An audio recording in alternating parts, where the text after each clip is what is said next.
সুপ্রিয় দর্শক, আপনাদের সকলকে আমন্ত্রণ জানাই আমাদের আজকের দেশের কথা দেখার জন্য। আসসালামু আলাইকুম। সবাইকে অসংখ্য ধন্যবাদ আমাদের সাথে যুক্ত হওয়ার জন্য। আজ আমাদের সাথে যুক্ত হয়েছেন সম্মানিত অতিথি হিসেবে professor Fahad bin Zahed, member secretary Bangladesh centre for republicans BCR এবং core faculty member North South University. Professor Fahad bin Zahed একাধারে একজন শিক্ষাবিদ হিসেবে সুপরিচিত, সেটির বাইরেও উনি একজন আন্তর্জাতিক রাজনৈতিক বিশ্লেষক, ভূ রাজনৈতিক বিশ্লেষক হিসেবে আমরা ওনাকে আহ, বেশ দীর্ঘ সময় ধরেই চিনে আসছি। আহ, অসংখ্য ধন্যবাদ সম্মানিত অতিথি, আপনি আমাদের সাথে আজকে যুক্ত হওয়ার জন্য। আপনাকে স্বাগত। Thank you. Assalamu alaikum. আসসালামু আলাইকুম। Many আমি thanks to you প্রথমে for যে বিষয়টি নিয়ে many thanks to you for inviting me in your show, in today's show, and this is gonna be our first solo show, uh, in which I'm the only guest. So thank you so much for inviting me. I'm thankful to publictimes24.com. Thank you. ধন্যবাদ, অসংখ্য ধন্যবাদ আপনাকে আমাদের সাথে যুক্ত হওয়ার জন্য এবং আপনার এই সুন্দর একটি মন্তব্য আমাদের জন্য করার জন্য, করবার জন্য। জনাব ফাহাদ বিন জাহেদ, আমি প্রথমে যে বিষয়টি নিয়ে আসি সেটি হচ্ছে, আমরা তো জানি ইতিমধ্যেই যে একটি সংক্ষিপ্ত যুদ্ধ ইতিমধ্যে সংঘটিত হয়েছে ভারত এবং পাকিস্তানের মধ্যে গত কয়েকদিন যাবত, এবং সেটি পরবর্তীতে মার্কিন যুক্তরাষ্ট্রের সহায়তায়, মধ্যস্থতায় একটি যুদ্ধবিরতিতে দুই দেশ সম্মতি হয়েছে এবং সেটি কার্যকর হয়েছে। এখন এই বিষয়টি নিয়ে আমি যদি প্রথমে আপনার কাছ থেকে এভাবে জানতে চাচ্ছি যে, আপনি দেখেছেন একটি সংবাদ প্রকাশিত হয়েছে রয়টার্সে যে এই যুদ্ধবিরতি কার্যকর হলেও এই যে ইন্দোস ওয়াটার ট্রিটি 1960 সেটি এবং ভিসা ইস্যু, বাণিজ্য ইস্যু যেগুলো ভারতের পক্ষ থেকে আরোপ করা হয়েছে, ইম্পোজ করা হয়েছিল আপন দা পাকিস্তান, তো সেই জায়গাতে কিন্তু এখনো কোনো সমাধানের কোনো পথ দেখা যায়নি বা সেটি নিয়ে ভারত কোনো কথা বলেনি। যদিও সেই বিষয় নিয়ে পাকিস্তানের পক্ষ থেকে বলা হয়েছে যে এগুলো আলোচনার বিষয় ছিল না, যুদ্ধবিরতির আলোচনাই হয়েছে দুই দেশের মাঝে, সেটি এজেন্ডার মাঝে ছিল না।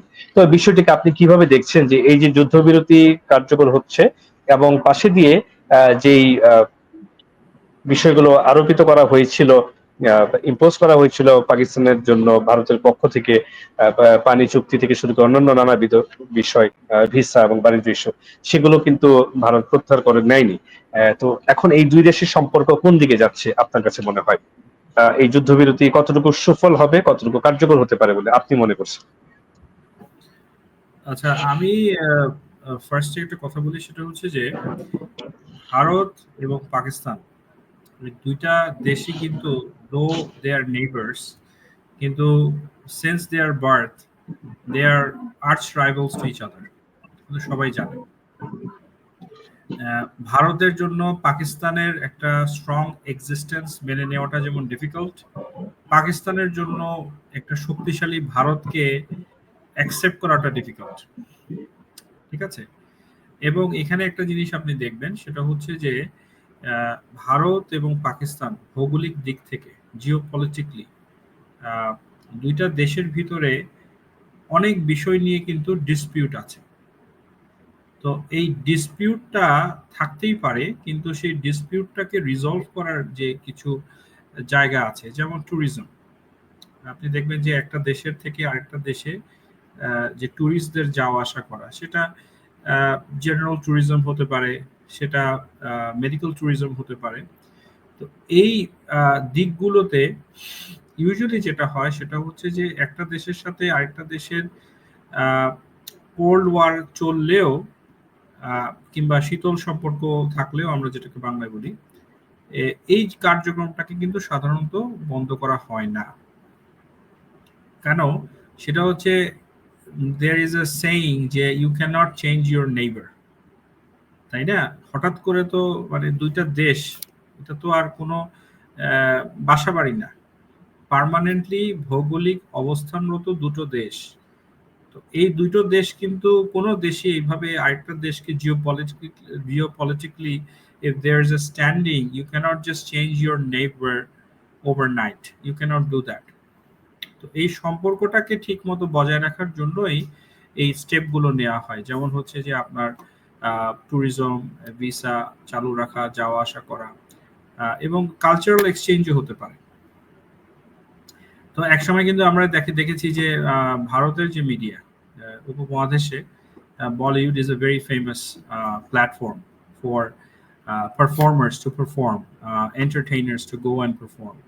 তো এখানে কিন্তু পাকিস্তানি আর্টিস্টরা আগে কাজ করতো, কিন্তু ভারতের পার্লামেন্ট হামলার পর থেকে এবং তারপরে আরো বিভিন্ন সন্ত্রাসী যে সমস্ত হামলাগুলো হয়েছে ভারতের ভেতরে, যেটার জন্য ভারত পাকিস্তানকে দায়ী করে আসছে যে পাকিস্তানের মদতে ওইখান থেকে সৃষ্ট জঙ্গিরা ভারতে এই সমস্ত হামলা চালাচ্ছে। সেই জন্য কিন্তু এখন ভারতের এই জায়গাগুলোতে একেবারেই বন্ধ করে দিয়েছে পাকিস্তানিদের অংশগ্রহণ। এবং আপনি দেখবেন স্পোর্টসেও উই অল নো দ্যাট যে আইপিএল এ কিন্তু কোনো পাকিস্তানি প্লেয়ারকে অ্যালাউ করা হয় না।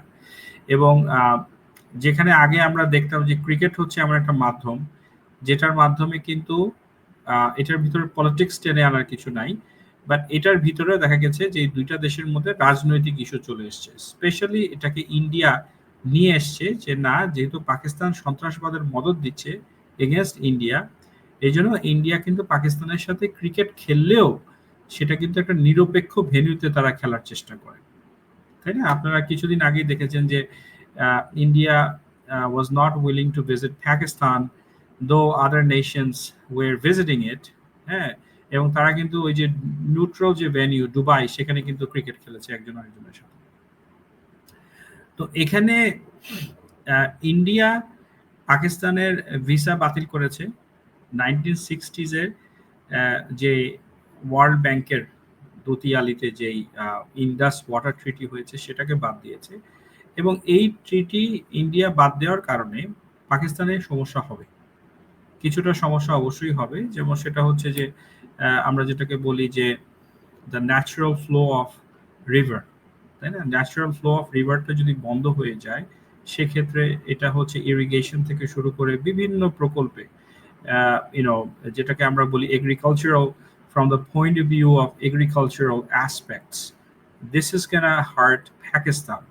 বাট পাকিস্তান কিন্তু এখন এই মুহূর্তে যেহেতু দুইটা দেশের ভিতরে যুদ্ধবিরতি চলছে, একটা দেশ কিন্তু আরেকটা দেশের যে পদক্ষেপগুলো নিয়েছে এবং এই পদক্ষেপগুলো কিন্তু মানে আউট অফ দ্য বুক, মানে থিওরিটিক্যাল যে সমস্ত মেজার্স থাকে সেটার বাইরে গিয়ে পদক্ষেপ নিয়েছে, একটু হার্ড লাইনে গিয়েছে, কড়া পদক্ষেপ নিয়েছে। তো এই ক্ষেত্রে at the time of ceasefire, definitely they're not going to discuss them, but in the future to ease the relation between two neighbors, there is a possibility, or maybe some third country is going to advocate so that they come and they start some sort of diplomacy, the ongoing process of diplomacy, and through that এই জিনিসগুলা sort হওয়ার বা হালকা হয়ে আসার সম্ভাবনা আছে। কিন্তু এখন এই মুহূর্তে না, এখন এই মুহূর্তে দুটো দেশ তারা সিজফায়ারে সম্মত হয়েছে। এই সিজফায়ারটা এখন মেনটেন করাটাই হচ্ছে তাদের জন্য সবচেয়ে বড় চ্যালেঞ্জ, বিকজ ইউ নো যে সিজফায়ার কল করলেই যেটা এটা আলটিমেটলি সিজফায়ার হয়ে যাবে না এবং আরেকটা দেশকে ধোকা দিবে না, এটাকে ভঙ্গ করবে না, এরকম কোনো নিশ্চয়তা নেই। ধন্যবাদ।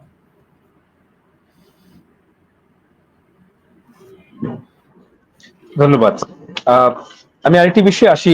সাম্প্রতিক সময় আপনি দেখেছেন যখন যুদ্ধাবস্থা বিরাজ করছিল, বিশেষ করে পেহেলগাম হামলার পরে 22শে এপ্রিল যে হামলাটি সংঘটিত হয়েছিল কাশ্মীরে পেহেলগামে, তো সেটির পরবর্তী যখন যুদ্ধাবস্থা বিরাজ করছিল সেই উত্তেজনার মধ্যে অনেকেই মন্তব্য করছিলেন যে এটি যুদ্ধ শুধু হবে তাই না, এই যুদ্ধটি হয়তোবা পারমাণবিক যুদ্ধের দিকেও গড়াতে পারে, এমন অনেকেই মন্তব্য করছিলেন।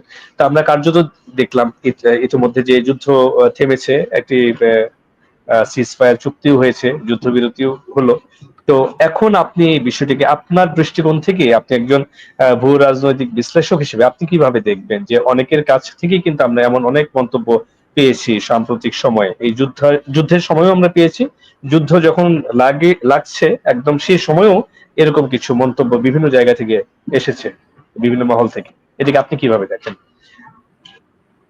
পারমাণবিক যুদ্ধ কি আসলে এতটা সহজ? ধন্যবাদ।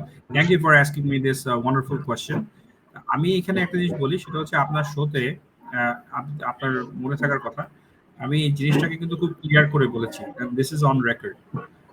এবং অন্য গেস্টরাও ছিলেন যারা অনেকেই পারমাণবিক যুদ্ধের কথা বলেছেন, এটা নিয়ে অ্যাডভোকেসি করেছেন। কেউ বলেছেন যে Pakistan will hit the button, এবং তারপরে সেই স্ট্রাইক হবে হচ্ছে গিয়ে একেবারে ওয়েস্ট বেঙ্গলে। হ্যাঁ, এ ধরনের অনেক মন্তব্য, অনেক কথা এসছে। তো আমি শুরু থেকেই বলেছি যে there are possibilities of air strikes, surgical strikes, standoffs and skirmish।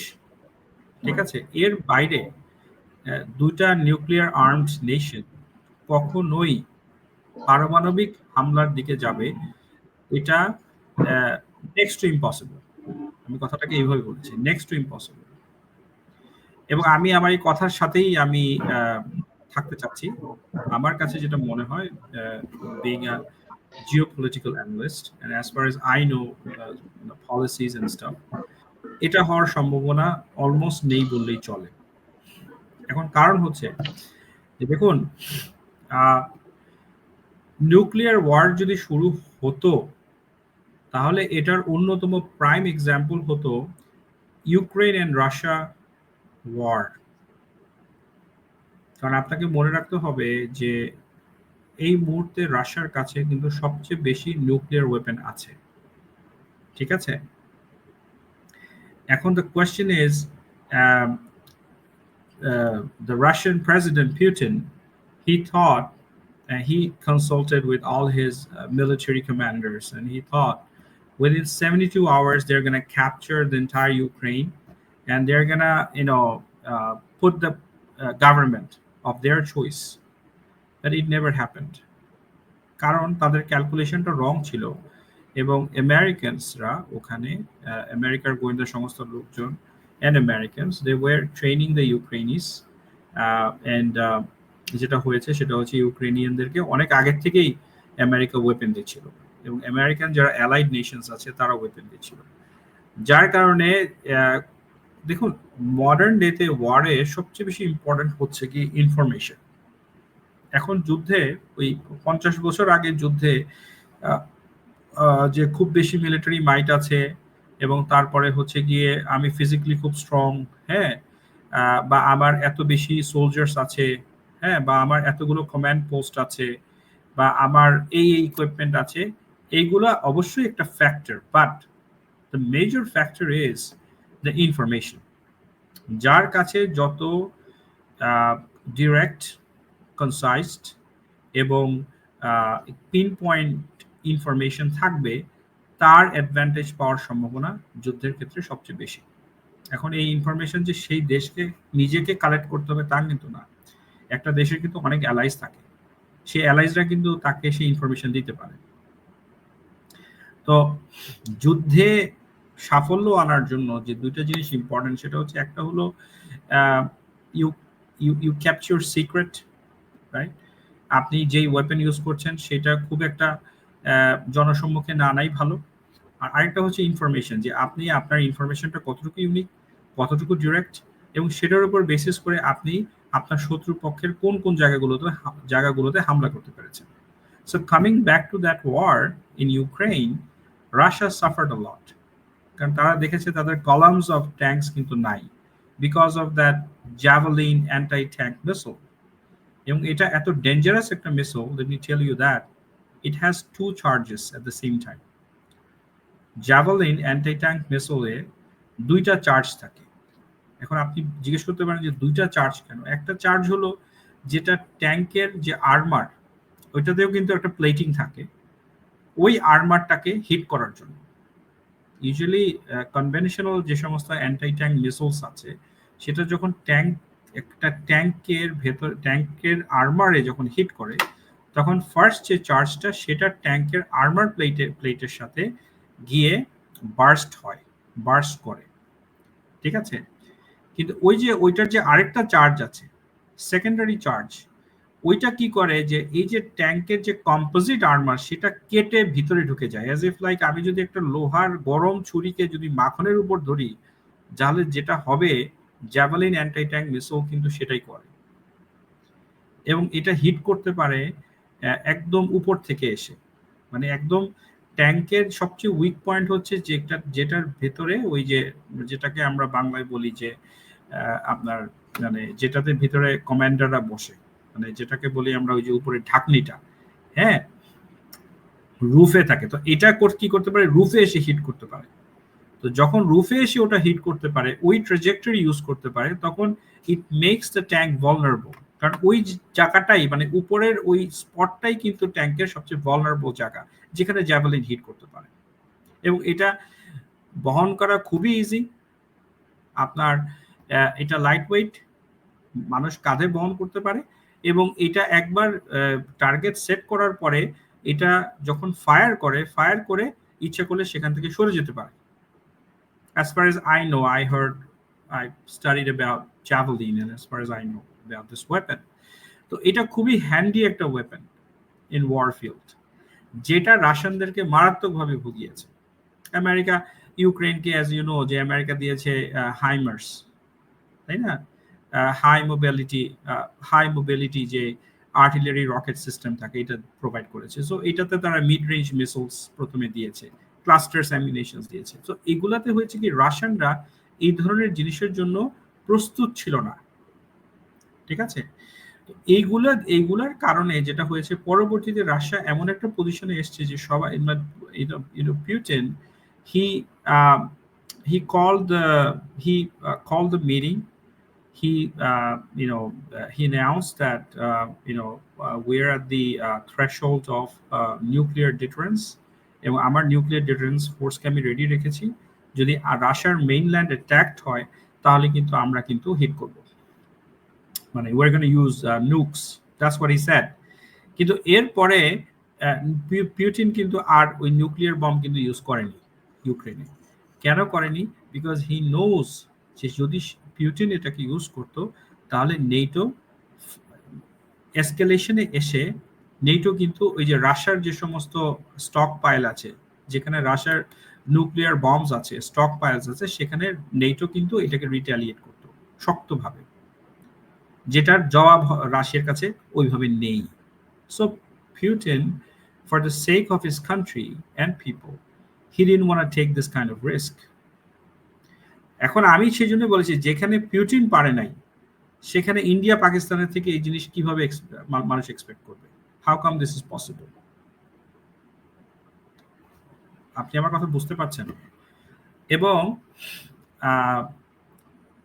India এবং পাকিস্তান তাদের যে নিউক্লিয়ার বম্বস আছে, তারা জানে যে এটা যদি তারা একে অন্যের উপর ব্যবহার করে, এটা তাদের দেশের যেটা সিভিল সোসাইটি আছে, গভর্নমেন্ট আছে, তাদের দেশের যারা পিপল আছে, তারাই মেনে নিবে না। দেশের মানুষ যদি না মেনে নেয়, তাহলে সেটাকে একটা রাষ্ট্র কিভাবে ব্যবহার করবে? এটা সম্ভব না।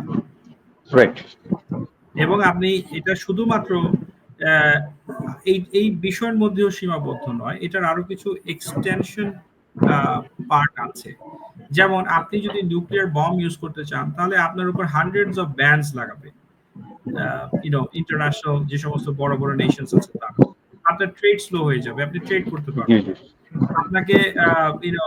আপনাকে আমেরিকা স্যাংশন দিবে, আপনাকে সুইফট থেকে বের করে দিতে পারে, যেরকম তারা পিউটিনকে করেছে, রাশিয়াকে করেছে, তাই না? তো এই সমস্ত জিনিস পাকিস্তান এবং ইন্ডিয়া তারা ভালোভাবেই জানে, এবং তারা তাদের কন্ট্রোলের মধ্যে থেকে যুদ্ধ করেছে, এবং যুদ্ধ করে একে অন্যের উপরে যে সমস্ত জায়গায় তাদের হয়তোবা অ্যাটাকটা আনলিশ করা দরকার করেছে, করে একটা পয়েন্টে এসে both of them they wanna settle down. That's it. Thank you. ধন্যবাদ আপনাকে। আমি আরেকটি প্রসঙ্গে আসি, সেটি হচ্ছে যে ভারত এবং পাকিস্তানের পক্ষ থেকে বিভিন্ন ধরনের বিবৃতি দেওয়া হচ্ছে যে যুদ্ধে আসলে কার কতটা ক্ষয়ক্ষতি হয়েছে, কার কতজন সেনা বা সামরিক সদস্য নিহত হয়েছেন বা কতটুকু কি হয়েছে। তো সে বিষয়ে ভারতের মিলিটারি অপারেশনস এর যিনি মহাপরিচালক লেফটেন্যান্ট জেনারেল রাজিদ ঘাই, উনি বলেছেন যে পাকিস্তানের হয়তো বা 35 থেকে 40 জন সেনা নিহতের কথা উনি বলেছেন, যে সেনা নিহত হয়েছে। অন্যদিকে আবার ভারতের ক্ষতির হিসেবে উনি যে সামরিক বাহিনী থেকে বলা হয়েছে যে সেখানে 5 জন ভারতীয় সৈন্য নিহত হয়েছে, আর খুব বেশি এছাড়া ক্ষয়ক্ষতি হয়নি। বিপরীতে পাকিস্তানের পক্ষ থেকেও বলা হয়েছে যে অনেক ক্ষয়ক্ষতি ভারতের হয়েছে। এই যে পাল্টাপাল্টি বিবৃতি দুই দেশের পক্ষ থেকে, এটি হচ্ছে আজকের আলোচনা করছে আজকের তথ্য, যেটি ওনারা বলছেন দুই দেশের পক্ষ থেকে। এটিকে আপনি কিভাবে দেখেন যে আসলে ক্ষয়ক্ষতির পরিমাণ দুই দেশই স্বাভাবিকভাবেই তাদের তথ্যের জায়গা থেকে হয়তোবা পূর্ণ তথ্য নাও দিতে পারে অথবা দিতেও পারে, সেটি সম্পূর্ণ তাদের এখতিয়ার। কিন্তু নিরপেক্ষ জায়গা থেকে আপনার কাছে কি মনে হয় যে আসলে ক্ষয়ক্ষতির জায়গা থেকে কোন দেশ বেশি ক্ষতিগ্রস্ত এই কয়েকদিনের যুদ্ধে? আচ্ছা, এখানে আমি একটা কথা বলি, সেটা হলো যে আহ, এখানে ইন্ডিয়া এবং পাকিস্তান দুইটা দেশই তাদের যে ক্ষয়ক্ষতি হয়েছে, অ্যাকচুয়াল যে ক্ষয়ক্ষতি হয়েছে সেটা অবশ্যই তারা রিভিল করবে না। এটা কোনো দেশই করবে না, শুধু ইন্ডিয়া পাকিস্তান বলে কথা না, এটা কোনো দেশই করে না। তার একটা আচ্ছা, ডিফেন্স ডক্ট্রিন আচ্ছা, থাকে, ঠিক আছে। আচ্ছা। সেকেন্ড যে জিনিসটা এখানে আছে সেটা হচ্ছে যে আপনি যদি দেখেন যে ইন্ডিয়ার যে অপারেশন অপারেশন সিন্দুর, তো সেখানে ভারত আহ, মনে করেছে যে এ ধরনের অ্যাটাক করার মাধ্যমে তারা অ্যাডভান্টেজাস পজিশনে থাকবে, যেটা অ্যাট দি এন্ড মনে হয়েছে তারা অ্যাডভান্টেজাস পজিশনে নেই, আমার কাছে অন্তত মনে হয়েছে। কারণ হলো যে তারা এক্সপেক্ট করে নাই যে পাকিস্তান এ ধরনের একটা হামলাকে কাউন্টার করার জন্য রেডি থাকবে। বিকজ আমি আগেই বলেছি যে যে কোনো ওয়ারে, যে কোনো অপারেশনে deception is a very important thing. যে আপনি শত্রু কিছু বুঝে না ওঠার আগেই তাকে অ্যাটাক করবেন, ঠিক আছে, তার উইক পয়েন্টে আপনি অ্যাটাক করবেন। কিন্তু ইন্ডিয়া যখন অ্যাটাক লঞ্চ করেছে, they said they used you know যেটাকে বলে আপনার আহ, কি বলে, তাদের যে মিসাইলস আছে ইউজ করেছে, হাইপারসোনিক মিসাইলস ইউজ করেছে, সারফেস টু এয়ার, তারপরে হচ্ছে সারফেস টু গ্রাউন্ড, বিভিন্ন ধরনের তাদের যে আর্সেনালস আছে এগুলোকে তারা ইউজ করেছে। তো এই জিনিসগুলোকে যারা যখন ইউজ করেছে এবং তারা বলেছে যে আমরা আমাদের অ্যাটাক করেছি, ইন্ডিয়ার পক্ষ থেকে যেটা বলেছে যে we attacked, we used our ground missiles launchers in most of the cases, and we targeted those militant sites যেখানে বিভিন্ন ধরনের মিলিটেন্টসরা আছে। জি। তারা কিন্তু ওইভাবে পাকিস্তান আর্মিকে টার্গেট করেনি। কিন্তু আচ্ছা। পাকিস্তান আর্মি যে কাজটা করেছে সেটা হচ্ছে পাকিস্তান আর্মি মানে ইন রিটার্ন তারা যেটা করেছে সেটা হচ্ছে ইন্ডিয়ার মিলিটারি টার্গেটস গুলোকে তারা অ্যাটাক করেছে, এবং ইন্ডিয়ার মিলিটারি টার্গেটস গুলোকে তারা আইডেন্টিফাই করে সেগুলোতে তারা অ্যাটাক করেছে। এবং আপনি একটা জিনিস দেখবেন যে দুইটা দেশের কাছে যে ফাইটার জেটস আছে, ইন্ডিয়ার কাছে, India they are very proud of Rafales, they bought it from France, আর পাকিস্তানের কাছে এটাকে কাউন্টার করার জন্য তাদের ইউজ করতে হয়েছে মানে আপনার JC-10 আর হচ্ছে ওই দিক থেকে JF-17, যেটা তাদের আর চায়নার জয়েন্ট কোলাবোরেশনে তৈরি। জি। কারণ F-16 they can't use against India, কারণ আমেরিকা প্রতি বছর পাকিস্তানকে যেই এইড দেয় to you know overhaul and then keeping those F-16s in the right order, যে পার্টস সাপ্লাই করে সেখানে স্পষ্টত জি। বলা আছে যে এগুলোকে তারা পাকিস্তান যদি আক্রান্ত হয় নিজের দেশের ভেতরে তাহলে ইউজ করতে পারবে, অর এলস তারা এটা সন্ত্রাসবাদ দমনের জন্য ব্যবহার করতে পারবে, but they are not allowed to আচ্ছা, use them against India. F-16s use করা যাবে না। Though F-16 is আচ্ছা, still F-16 is a very formidable and agile fighter jet, no doubt. ঠিক আছে, এবং জি। লো মেইনটেনেন্স, খুব লো মেইনটেনেন্স F-16 এর। So এখানে পাকিস্তান যেটা করেছে স্মার্ট থিং সেটা হলো তাদের যে F-17 and JC-10 আছে এগুলোতে চাইনিজরা তাদেরকে PL-15 একটা মিসাইল দিয়েছে, এবং এই PL-15 যে মিসাইল আচ্ছা, সেটার রেঞ্জটা মানে মানে বিয়ন্ড ভিজুয়াল রেঞ্জ, মানে হচ্ছে যে আপনি যদি একটা ফাইটার এয়ারক্রাফটে বসেন, মানে ফাইটার জেটে বসেন, আর আপনার অপোনেন্ট যে ফাইটার জেট, ফর এক্সাম্পল আপনার এনিমি, তাহলে ক্লোজ টু 4 কিলোমিটার্স এর মধ্যে আপনি একজন আরেকজনকে দেখতে পাওয়ার কথা বা তার সিগন্যালটাকে ধরার কথা। বাট এটা যদি 4 কিলোমিটারের বেশি চলে যায় তখন সেটাকে বলে বিয়ন্ড ভিজিবল রেঞ্জ। এই মিসাইল গুলোর কোনোটার ধরেন ক্যাপাবিলিটি আছে ক্লোজ টু 300 কিলোমিটার, কোনোটার ক্যাপাবিলিটি আছে 400 কিলোমিটার। সো পাকিস্তানের যেটা অ্যাডভান্টেজ হয়েছে সেটা হচ্ছে পাকিস্তানকে যে মিসাইলস গুলো চায়না প্রোভাইড করেছে সেটার বিয়ন্ড ভিজিবল রেঞ্জ হচ্ছে ইন্ডিয়ার রাফালের বিয়ন্ড ভিজিবল রেঞ্জ, যেটা মিসাইলের রেঞ্জ সেটার থেকে বেশি। যার কারণে তারা যখন ইনফরমেশন গুলো তাদের কাছে এসছে যে অমুক জায়গায় এরা লোকেটেড, তখন তারা তাদের ওখানে বসেই মেরেছে। Do you get my point? যে পাকিস্তানের যে ফাইটার জেট সেটাকে পিওকে অর এলওসি এই বরাবর আসতে হয়নি, পাকিস্তানের বেশ ভিতরের দিকেই তারা বসেছে। এবং এই যে ইন্টেলটা তারা পেয়েছে যে ওই জায়গায় ফর এক্সাম্পল S-400 এর ব্যাটারি আছে বা লঞ্চ প্যাড আছে বা ওই জায়গায় রাফাল আছে, হ্যাঁ, এবং পাকিস্তান যে ISPR তাদের যে তারা যে বক্তব্যটা দিয়েছে সেটা আমি শুনছিলাম খুব কেয়ারফুলি। অ্যান্ড ইন্ডিয়ান এয়ারক্রাফটস গুলোর যে কনভারসেশন, মানে সিগন্যাল টাওয়ারের সাথে যে কনভারসেশন, সেটাও কিন্তু তারা রিভিল করেছে। তো সেখানে দেখা গিয়েছে যে Indian pilot he was asking for help. তো এরপরে আর শোনা যায়নি আসলে কি হয়েছে, বাট ধারণা করা যাচ্ছে এবং যেগুলো সমর্থিত সূত্র আছে বা ট্রাস্টেবল রিসোর্স আছে যেমন CNN, রয়টার্স, এদের কাছ থেকে যেগুলো খবর পাওয়া যাচ্ছে সেটা হচ্ছে Pakistan on the basis of the correct Intel they fired and they were successful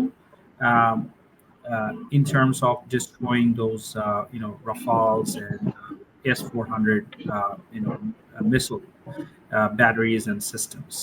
ঠিক আছে? সো তো এই কথা হচ্ছে যে এই জিনিসগুলোর জন্য ইন্ডিয়া প্রিপেয়ার ছিল না, এবং এই যে পাকিস্তান যে কাউন্টার অ্যাটাক করেছে, হামলা করেছে, এইটার ইন্টেলটা এই যে ইনফরমেশন পেয়েছে, ইন্টেল পেয়েছে, the big question is who provided them this intel? কারা এই ইন্টেলটা তাদেরকে দিয়েছে, এই ইনফরমেশন তাদেরকে কারা দিয়েছে? আমি এই জন্যই শুরু থেকে বলছি কিন্তু যে এখন ওয়ারফেয়ারে, মডার্ন ওয়ারফেয়ারে information is very very crucial, important issue.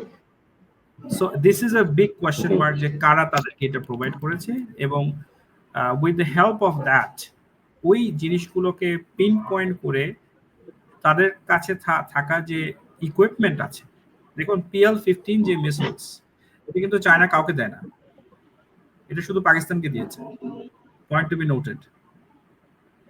এবং এই PL-15 যেটা, সেটা কিন্তু JF-17 এও কিন্তু মাউন্ট করা যায়,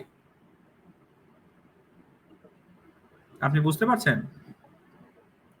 সো এটাকে পাকিস্তান এটাকে পাকিস্তান ইউজ করেছে ইন্ডিয়ার বিভিন্ন টার্গেটে হিট করার জন্য। Thank you. ধন্যবাদ। আচ্ছা, আপনি বলছিলেন ইনফরমেশন একটি ইম্পর্টেন্ট ফ্যাক্টর, ডেফিনেটলি, বিশেষ করে আধুনিক সময়ে বা মডার্ন ওয়ার্ল্ড ইস্যুতে বা ওয়ার ইস্যুতে, মডার্ন ওয়ার ইস্যুতে বিশেষ করে। তো সেই জায়গা থেকে আপনি বলছিলেন যে কারাই ইনফরমেশনটি দিয়েছে, বারবারই বলছিলেন যে যেটি হয়তো পাকিস্তানকে সহযোগিতা করেছে কিছুটা লাভের জায়গায় থাকার জন্য।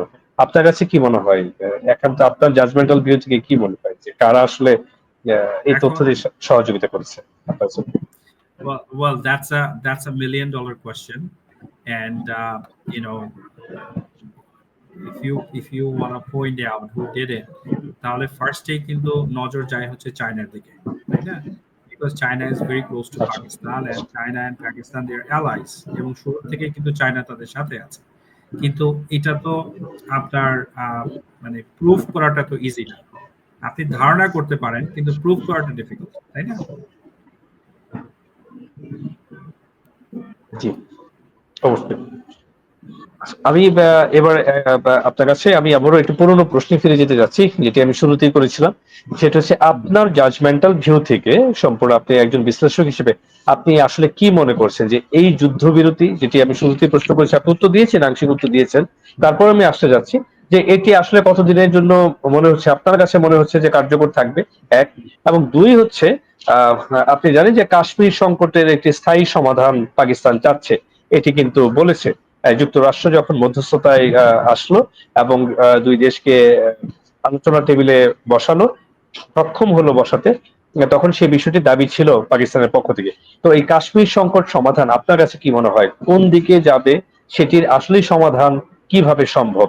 দুই দেশের জন্যই উইন উইন সিচুয়েশন, নাকি কোন ভাবে আপনার কাছে মনে হয় যে কাশ্মীর সংকটের সমাধান হতে পারে, এবং এই যুদ্ধবিরতি আসলে কতদিনের জন্য কার্যকর থাকতে পারে? একান্তই আপনার একটি মতামত জানতে চাচ্ছিলাম। আচ্ছা, আপনি যেহেতু আমাকে বলছেন যে আমার একান্ত মতামত দিতে, মাই পার্সোনাল ওপিনিয়ন, তো আমি যেটা বলবো সেটা হলো যে দেখুন, কাশ্মীর এমন একটা জায়গা, এটা না, আপনি কিন্তু তথ্যপত্রের ভিত্তিতেও বলতে পারেন। জনাব ফাহাদ, আপনি আচ্ছা তথ্যপত্রের ভিত্তিতেও বলতে পারেন। একান্তটি আচ্ছা আমি thank বলেছি যে এটি আপনার বিশ্লেষণী ক্ষমতা থেকে, যে আপনি তো অবশ্যই। অনেক ভালো বিশ্লেষণ করেন, সেই জন্য বলা। না, আমি আমি হয়তো বা খুব খুব সামান্যই বিশ্লেষণ করতে পারি। আহ, তো আমি একটু বলি, সেটা হলো যে আহ, দেখুন, কাশ্মীর এমন একটা লোকেশন, এটার বিগিনিং থেকে এটা এটা নিয়ে ডিসপিউট আছে। ঠিক আছে, এখন ওই যে মেজরিটি পপুলেশন হচ্ছে মুসলিমস, কিন্তু তাদের যে রাজা সে ছিল হিন্দু। এখন সে প্রথমে মনে করেছে আমি এটাকে স্বাধীন থাকবো। হ্যাঁ, তারপরে সে একসময় গিয়ে দেখেছে যে না, সে তো ভারতের সাথে গিয়েছে, আবার এই দিক থেকে পাকিস্তানে এসছে। এটা নিয়ে যে the history of Kashmir, we are all aware of that. তো এখানে দুইটা দেশেরই যে ক্লেম আছে, হ্যাঁ, এখন কেউই কারো ক্লেমকে ডিসপিউট হিসেবে, মানে এটাকে কেউই কারো ক্লেমটাকে একদম আপনার কংক্রিট বলে মেনে নেয় না, একটা ডিসপিউট থেকে যায়। যতক্ষণ পর্যন্ত এই ডিসপিউটটা থাকবে, এটার সমাধান চিন্তা করাটা খুব ডিফিকাল্ট। আর আপনি যদি, কেউ যদি মনে করে যে হ্যাঁ আমি কাশ্মীর ইন্ডিয়ান পার্টকে দখল করে নিব, আমার মনে হয় যে ইট ইজ নট পসিবল, কারণ India always kept substantial numbers of troops over there, close to 800,000, মানে 8 লাখ ফোর্স কিন্তু ওখানে আছে India. It's not a matter of joke. ঠিক আছে, আচ্ছা, এদিক থেকে আপনি যদি একটু দেখেন, সেটা হচ্ছে ওখানে একটা পার্ট আছে যেখানে কাশ্মীর আছে, কিছুটা অংশ আইয়ুব খানের থাকা সময় সময় অবস্থাতেই পাকিস্তান যেটা করেছে সেটা হচ্ছে দে গিফটেড ইট টু চায়না।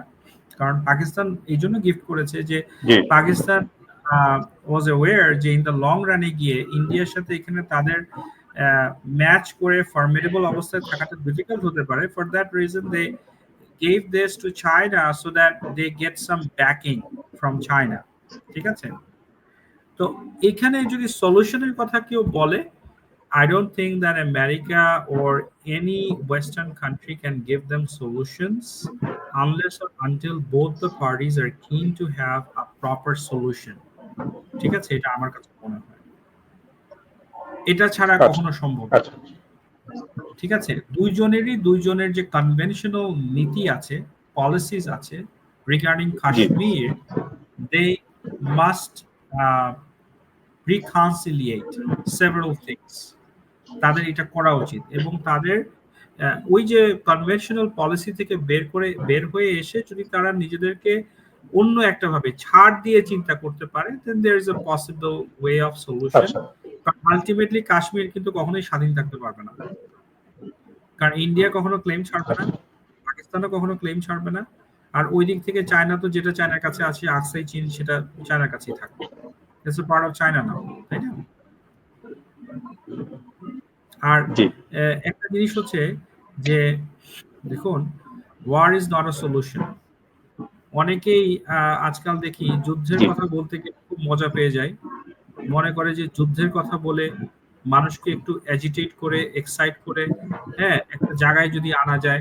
এটা আমাদের বাংলাদেশে আর ইন্ডিয়াতে, দুটো জায়গাতে, পাকিস্তানেও মিডিয়া, ইন্ডিয়াতেও মিডিয়া, বাংলাদেশেও অনেকে আছে এই ধরনের কথা বলে। But war is not a solution, তাই না? ওয়ার শুধুমাত্র মানে আপনাকে পিছিয়ে দিতে পারে। আপনি একটা জিনিস জি। দেখেন, মজার জিনিস, সেটা হচ্ছে একসময় কিন্তু আহ, যাকে বলা হয় ইংল্যান্ডের আয়রন লেডি মার্গারেট থ্যাচার, তো উনাকে, মার্গারেট থেচার। জি। জি, মার্গারেট থেচার, তো উনাকে কিন্তু একসময় মানে যখন উনি প্রাইম মিনিস্টার ছিলেন তখন সবাই উনাকে বলতো যে Falkland war, she is a women, সবাই তো বলেছে যে we have this doubt whether she's able to win this war or not, আসলে ফকল্যান্ড দ্বীপটাকে দিয়ে দিতে হবে কিনা। বাট এই জন্য ওনাকে আয়রন লেডি বলে যে উনি কিন্তু উনার যে মিলিটারি কমান্ডার্স ছিলেন, এবং that Royal Navy is very famous. They are by birth sailors. By birth কিন্তু তারা সেলার্স। এই যে ইংলিশ চ্যানেল এবং বিভিন্ন ধরনের যে সমুদ্রের গতিপথ, জি। এগুলো বলা হয় যে যে ইংলিশ ইংলিশ যারা, they know this very well. ঠিক আছে, ভেরি প্রফেশনাল দে আর। তো উনি কিন্তু তখন ওনার নেভাল কমান্ডারদের উপরে ট্রাস্ট করেছিলেন। মার্গারেট থ্যাচারকে যখন মানে জিজ্ঞেস করছিল যে ইউনো পরের মুভ কি হবে, হ্যাঁ, তো সবচেয়ে ভালো লাগে এটা অবশ্য পরবর্তীতে মুভিতেও এটাকে দেখানো হয়েছে। She said, just sink it. মানে use the torpedoes, and if there is we have the weapon, so we can just sink it. So যুদ্ধটা কিন্তু তারা নিশ্চিত করেছিল, এবং পরবর্তীতে তারা হ্যারিয়ার ইউজ করেছে, যেটা আমেরিকার বানানো এবং ব্রিটিশদের সাথে একসাথে মিলে বানানো হ্যারিয়ার। Harrier use করেছিল Harrier fighter jet, which is very famous as well, and they secured the victory against Argentina. কিন্তু ওইটার পরবর্তীতে কিন্তু ভিক্টরি পাওয়ার পরেও এটা কিন্তু ইংল্যান্ডের ইকোনমিকে মারাত্মকভাবে এফেক্ট করেছে। The cost of Falkland war. জি। যুদ্ধ কিন্তু যে আমরা বলি যুদ্ধ, this is war is something which is gonna which is gonna put you behind. It's not gonna take you forward. So every country, definitely. the economy is rising, the trade is going on, the business is going on. You need to make sure the proper education to your kids, and there are so many sectors you have in your nation. So war is not the solution, because at the end both the parties are going to lose. Thank you. অবশ্যই, অবশ্যই। অসংখ্য ধন্যবাদ, অসংখ্য ধন্যবাদ আজকে আমাদের সাথে যুক্ত থেকে আপনার মূল্যবান মতামত জনাব ফাহাদ বিন জাহেদ তুলে ধরবার জন্য। আমরা শুনছিলাম আপনার খুব চমৎকার কিছু বিশ্লেষণ। অসংখ্য ধন্যবাদ আমাদের সাথে এতক্ষণ যুক্ত থাকার জন্য। Thank you for inviting me. ধন্যবাদ। Thank you. Thank you very much.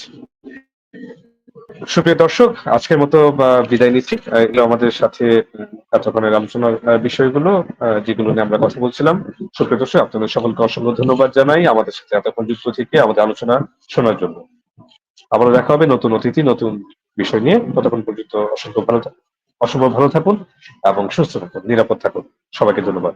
শুভরাত্রি।